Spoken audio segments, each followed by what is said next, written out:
Extracting gold from the Klondike was a very time-consuming process, but they were fortunate enough to be working the richest creeks in all of the world.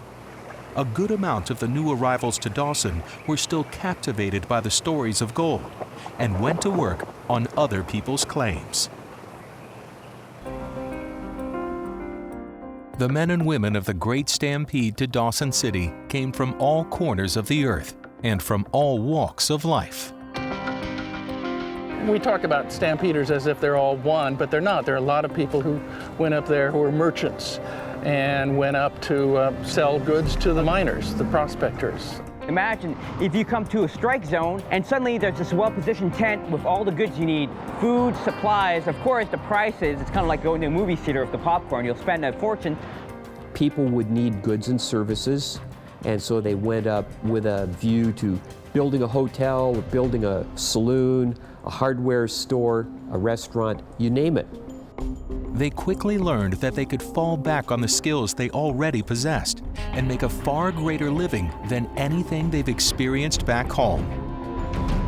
They would take up their former professions because Dawson was a booming town and we needed tailors and lumbermen and all of the other professions. Folks like you'd find in any community. Lawyers or doctors and things like that. There were just the regular old poor people trying to get out of the Depression who thought that maybe this is the way to do it. Say, for example, if you had a law practice back home and you went to hopefully stake a claim, but it didn't work out, well, it's not a bad idea to open one up here. So There was the dance hall girls. There was the people who wanted to entertain the miners. Bartenders, for sure.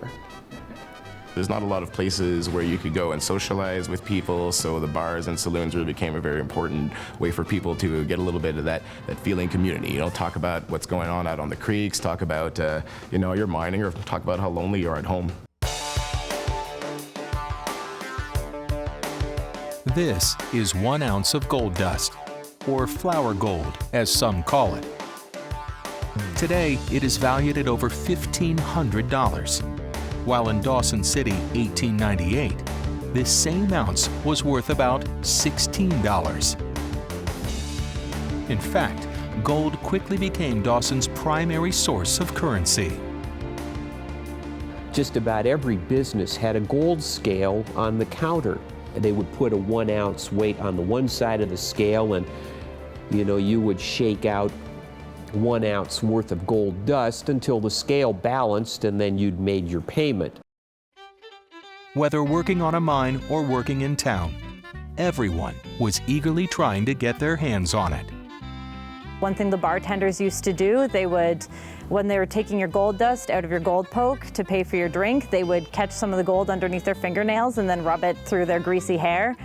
So that they could skim off a little extra gold dust for themselves, and they'd rub it into their hair and then carefully clean their hair after work. They'd go home and wash their hair and pan their shower water for gold. One guy came over the pass, he had a couple of brooms. It didn't seem like something useful, but nobody else in town seemed to have thought of brought one, so he hired himself out to sweep out the floor of saloons on the promise that he got to keep any gold dust he managed to collect. When the shop doors locked, all the employees were down on their hands and knees with whisk brooms cleaning up the floorboards and things like that.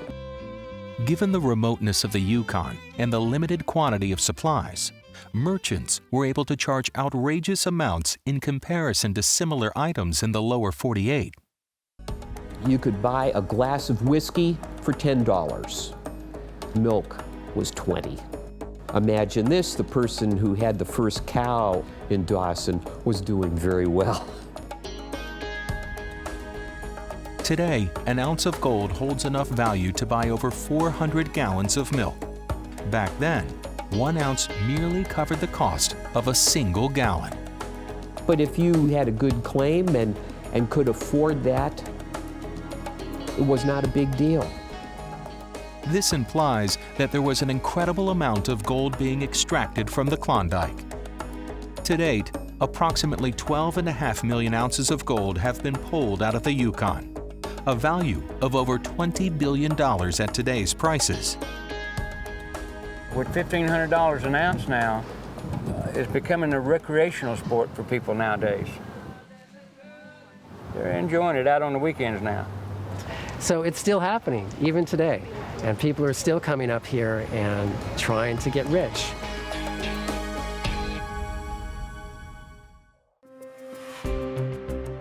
It was required by the Northwest Mounted Police that every stampeder entering into Canada be equipped with 1 year's worth of provisions in an attempt that the town of Dawson would not run short on food.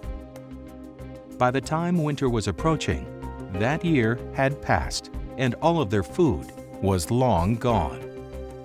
They were already starting to see signs of hunger and starvation. This is like the first year that the people had started to come. There were more people pouring in than food to feed them. Of course, it was a male-dominated experience, but about 10% of the participants were women. There were families up there. Eventually, schools were established in Dawson City, and we have pictures of children helping out with the mining process. At one point, Dawson actually blew up to 40,000, which caused a near famine because everything, all the livestock, everything was being eaten quite quickly. A meal that would cost 50 cents in Seattle was well over $3 in the Klondike. Since the majority could not afford this, most people were surviving on beans for every meal. Some of these folks were not eating as well as they could. You know, during the year, a lack of fresh fruits and vegetables. During the winter of 1898, Dawson City was experiencing a huge outbreak of scurvy. And that, gone untreated, can lead to death too. So scurvy was a big deal. Scurvy is caused by a vitamin C deficiency and can be avoided by eating fresh fruits and vegetables, a luxury at this time in the Klondike. Dawson was not a very nice place. There was a typhoid fever epidemic here. Scurvy was rampant. Even writer Jack London was stricken with this disease, but was fortunate enough to not allow it to consume his life. Instead, he used that experience, along with many others from his adventures to the Klondike, to help immortalize the deprivation inflicted upon thousands of dreamers during that time. He did no writing here while he was in this part of the country. But it was such an important time. The experiences that he had, the people that he met, the stories that he heard, all of that really became the catalyst to his writing career. And so when he got back home the following year and then started to write again, it was like the stories just came out of him like a fever almost. His experiences up here was less than a year as well, just like Soapy. But unlike Soapy, Mr. London lived to tell the tale. When it is 75 below zero, a man must not fail in his first attempt to build a fire. That is, if his feet are wet. If his feet are dry and he fails, he can run along the trail for a half-mile and restore his circulation. But the circulation of wet and freezing feet cannot be restored by running when it is 75 below. No matter how fast he runs, the wet feet will freeze the harder. Jack London, he got it right? He got it right. He knew how to describe the land. Many years after he'd become a famous author, he said, "One gets their perspective in the north, I got mine."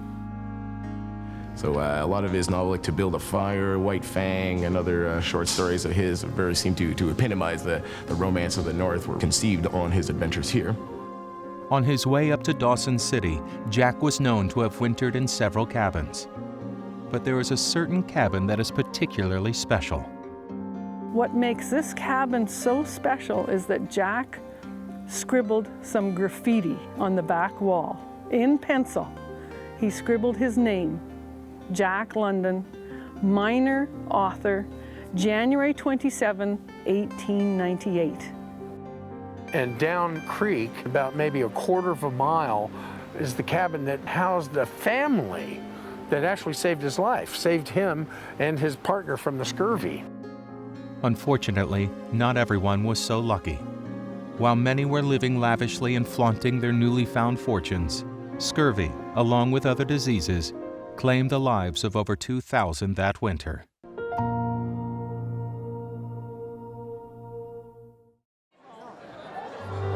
put your hands together and welcome to the stage the fabulous Gold Rush Guys.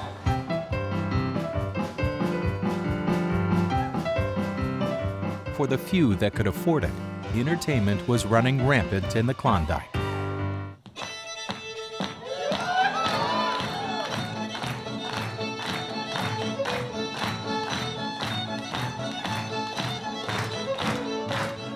Place like this, like the Palace Grand Theater, you might come and see a show, and the quality actually increased dramatically over the years as time went by, and they could bring more quality entertainment up here.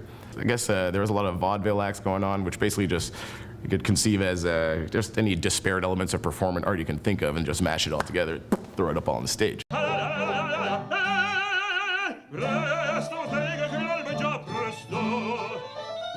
Hey, I started writing a song. Oh, you started writing a song, did you? Yep. Well, what's it called? It's called Meet Me Behind the Rock Crusher, baby.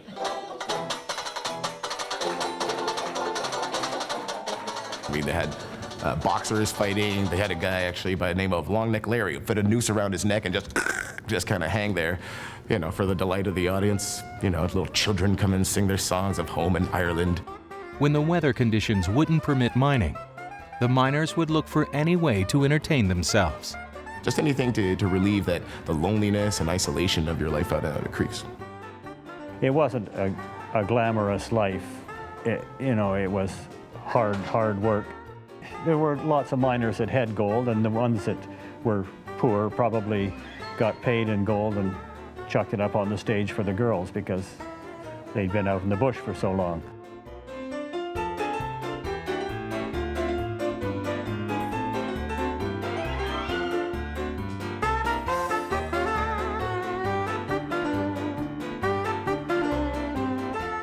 There was an abundance of dance halls, saloons, and gambling halls. Even though gambling is legal around these parts, or was then, the Northwest Mounted Police, today the RCMP, turned a blind eye to the thing, as with prostitution. They felt it was a necessary evil to distract the men. So the Mounties always post a guy in the saloons and bars to make sure the games were kept honest, and that was one of the ways you cut down on the fighting that way.